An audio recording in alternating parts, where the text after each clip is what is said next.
ഈ വീഡിയോയിൽ നമ്മൾ നോക്കാൻ പോകുന്നത് പ്ലാനിങ്ങിൻ്റെ നേച്ചറും ഇമ്പോർട്ടൻസും എന്താണെന്നാണ്. ആദ്യം നമുക്ക് നേച്ചർ എന്താണെന്ന് നോക്കാം.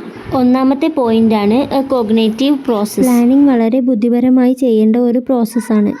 എന്ത്, എങ്ങനെ, എപ്പോൾ, ആര് ചെയ്യണം തുടങ്ങിയ ഡിസിഷൻസ് എല്ലാം പ്ലാനിങ്ങിൽ എടുക്കേണ്ടതുണ്ട്. വളരെ ബുദ്ധിപരമായും കെയർഫുള്ളായും ചിന്തിച്ച് തീരുമാനങ്ങൾ എടുക്കുകയാണെങ്കിൽ നമുക്ക് ഭാവിയിൽ വലിയ ബുദ്ധിമുട്ടുകളൊന്നും ഉണ്ടാവില്ല. രണ്ടാമത്തെ പോയിന്റാണ് planning is the accomplishment of group objectives. ഒരു ഓർഗനൈസേഷനിൽ വർക്ക് ചെയ്യുന്നവരെല്ലാം പലതരം പേഴ്സണാലിറ്റികൾ ഉള്ളവരായിരിക്കും. ഇങ്ങനെ പലതരം പേഴ്സണാലിറ്റികളുള്ള ആളുകളെ ഒരുമിച്ച് ഓർഗനൈസേഷണൽ ഗോൾ എന്നതിലേക്ക് അവരുടെ ചിന്ത കൊണ്ടുപോകുന്നു. മൂന്നാമത്തെ പോയിന്റാണ് ദ ചോയ്സ് ബിറ്റ്വീൻ ഓൾട്ടർനേറ്റീവ്. ബിസിനസ്സിൻ്റെ എൻവയോൺമെൻറ്റ് എന്ന് പറയുന്നത് ഡൈനാമിക്കും എപ്പോഴും ചേഞ്ച് ആയിക്കൊണ്ടിരിക്കുന്നതുമായ ഒന്നാണ്.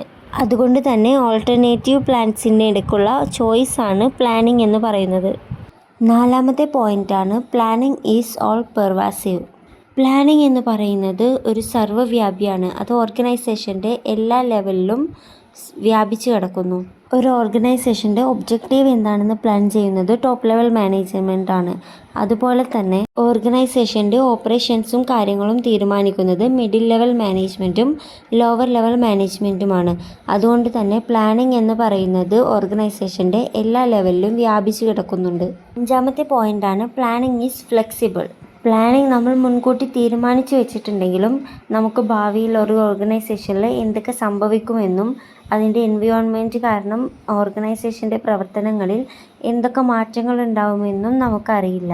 അതുകൊണ്ട് തന്നെ പ്ലാനിങ് എന്ന് പറയുന്നത് എപ്പോഴും ഫ്ലെക്സിബിളായിരിക്കും. അതിന് ഏത് സമയം വേണമെങ്കിലും നമുക്ക് മാറ്റങ്ങൾ വരുത്താൻ കഴിയും.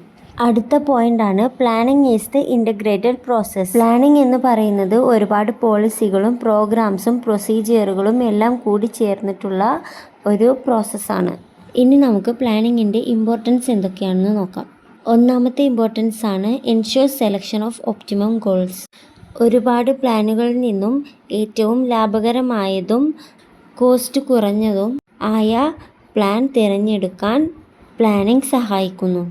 അടുത്ത പോയിന്റാണ് മാനേജേഴ്സ് കോംപ്ലക്സിറ്റീസ്. ഒരു ഓർഗനൈസേഷനിൽ ഒരുപാട് തരം വർക്കേഴ്സ് ഉണ്ടാവും.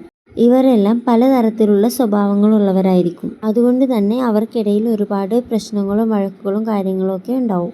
ഒരു നല്ല പ്ലാനിങ് ഉണ്ടെങ്കിൽ ഇവർക്കിടയിലുള്ള ഈ പ്രശ്നങ്ങളെല്ലാം ഒരു ഓർഗനൈസേഷൻ്റെ ഒരൊറ്റ ഗോളിലേക്ക് തിരിച്ചു വിടാൻ പറ്റും. അങ്ങനെ വർക്കേഴ്സിനെ മാനേജ് ചെയ്യുന്നതിലെ കോംപ്ലക്സിറ്റി ഒഴിവാക്കാൻ കഴിയും. മൂന്നാമത്തെ ഇമ്പോർട്ടൻസ് ആണ് സർവൈവ് എൻവയോൺമെൻറ്റൽ ചേഞ്ച്. ഒരു ഓർഗനൈസേഷൻ്റെ എൻവയോൺമെൻറ്റ് എന്ന് പറയുന്നത് എപ്പോഴും ഒരുപാട് മാറ്റങ്ങൾക്ക് വിധേയമായിക്കൊണ്ടിരിക്കും.